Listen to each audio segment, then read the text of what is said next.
I don't care what the internet says. I don't care what Reddit is telling you. I don't care what other YouTubers are saying. I really don't care what Nexus Letter companies are saying. Nexus Letters by themselves are not the silver bullet. Let's talk about this.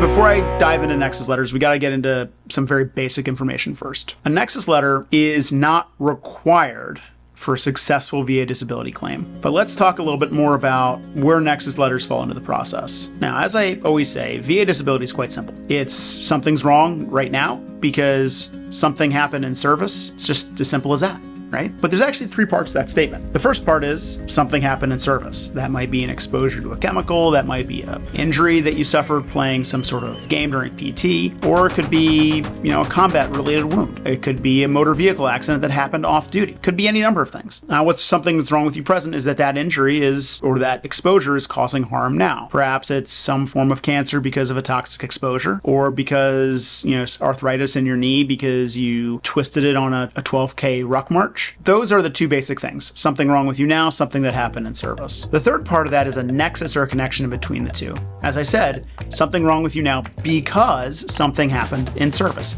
A nexus. And the way the VA determines a nexus, or the way the VA is supposed to determine a nexus, is through the claim and pension exam process. Claim and pension exam process actually has two parts. The first is determining the severity of the condition that you're suffering from now. And the second part of that process is determining whether what's wrong with you now is because of what happened, or there's a nexus between your current condition and the thing that happened in service. A Nexus Letter in the layman's terms is also another term for independent medical opinion. An independent medical opinion is a medical opinion provided by a third party, so not the VA, not a VA contractor, so not OptumServe, LHI, any of these companies, not a VA doctor, but a third party, whether it be the veteran's own physician or an expert who has identified the current condition and has said it's because of something in service. In my opinion, some of the best Nexus Letters come from the treating physician of the veteran. The treating physician of the veteran, who maybe has operated on the veteran's right knee, can say, yeah, absolutely, because of gait changes over time, the veteran's right knee is related to the service-connected right ankle. And there are certain requirements for Nexus Letters as well.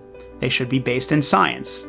They should be based on the evidence in the file. They should be based after a complete review of the file, and they need to apply the proper standard, which is as likely as it is not. A lot of times what will happen is the VA will hire a nurse practitioner to do an independent medical opinion or a C&P exam for a complicated condition. The problem with this is that these contractors often lack the knowledge base, and they don't really do the research to adequately assess whether or not the current condition is related to something, whatever it was that happened in service. And there's all sorts of problems with the C&P exam process. I discussed this at length elsewhere, and it's been well documented in the news. There's a ton of issues with these. If a veteran doesn't get the answer they want from a C&P exam because it's a faulty C&P exam with someone who doesn't have the proper credentials, who didn't take into account all the evidence, who didn't look into the science, or who the VA just gave the wrong question to, I talk about this in another video, then sometimes they will turn to third-party independent medical opinion writers or Nexus Letter writers. I have a couple of them on staff. You're thinking, Andy, you just said that they're not the silver bullet. They aren't. Now, if you look at the M21 manual, which is the manual that the VA uses on a day-to-day basis, the VA is not supposed to disregard independent medical opinions when a veteran provides them. They call them privately provided DBQs, but you get the point.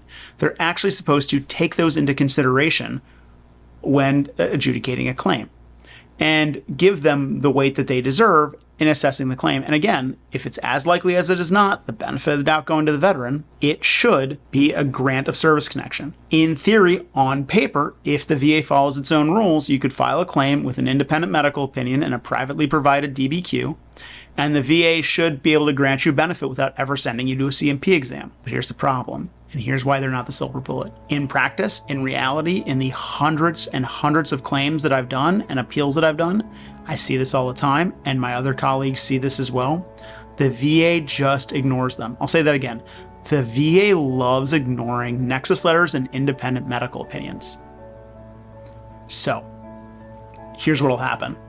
You'll file a claim, or you'll file a supplemental claim with your independent medical opinion. And this independent medical opinion could be the best in the world, written by the top doctors in the country who've done a complete analysis of your claims file and a review of you and determined, yes, it is as likely as it is not that your current condition is related to service. But what the VA is going to do is they're going to look at that independent medical opinion and go, that's just another piece of medical evidence. We're going to send this person to another C&P exam. It happens all the time, and it's incredibly frustrating. So, and in a lot of cases, I think it re-victimizes the veteran, especially if it's something related to PTSD or MST, military sexual trauma. So the independent medical opinion gets turned into just another piece of medical evidence, and the veteran has to go through a whole new C&P exam. And then I'd say a good number of times, and I don't have data on this, but a good number of times the VA goes, yeah, we like our own C&P exam, which is often completely contradictory of whatever the independent medical opinion was, not nearly as well reasoned or as much rationale. And it gets spit out the other side as a denial all over again. It's so incredibly frustrating to see. Now, with that said, sometimes an independent medical opinion or a Nexus letter makes a lot of sense. Not because it's going to be the silver bullet that gets your claim approved right away, but because it gets the right evidence into the file, it gets a cohesive theory of what is wrong and how it happened into the file, and it prepares your file for later stages of appeal. So when we do independent medical opinions or Nexus letters all the time, we say, listen, this is not a silver bullet. We're doing this because we're getting the evidence into the file we think needs to be in the file. We're not going to rely on the C&P examiners and the broken C&P exam process to do the exams. We're doing the IMO/Nexus letter. We're getting into the file. If it gets denied, we'll appeal it, and we'll continue appealing it until we know that they've properly balanced the evidence as the VA should, even if that means taking it up to the Board of Veterans' Appeals. So here's the bottom line. If you've been told that a Nexus letter is what you need to solve the problem, that's not true. You need a Nexus letter plus persistence. Nexus letter plus persistence. A Nexus letter might solve your problem right at the go ahead. You might get a great answer from the VA really quickly and resolve the issue, no big deal. You might also be in for the long haul, but what you have is now the information you need or the VA needs to make an accurate decision. Again, not all Nexus letters are created equal. It's not the silver bullet, but sometimes it's exactly what you need or what you should get to get the information into the file to break out of the VA's broken C&P exam system and to continue on until you get the benefit that science and the evidence says that you've earned. Now, if you've been denied service connection for something or underrated and you need help with an appeal, please reach out. Again, you have 1 year to appeal these decisions or to maintain the earliest possible effective date. So please reach out. This is not, decisions aren't something you sleep on if they're a bad decision. Reach out to us. Let's see if we can help you. Until next time, take care.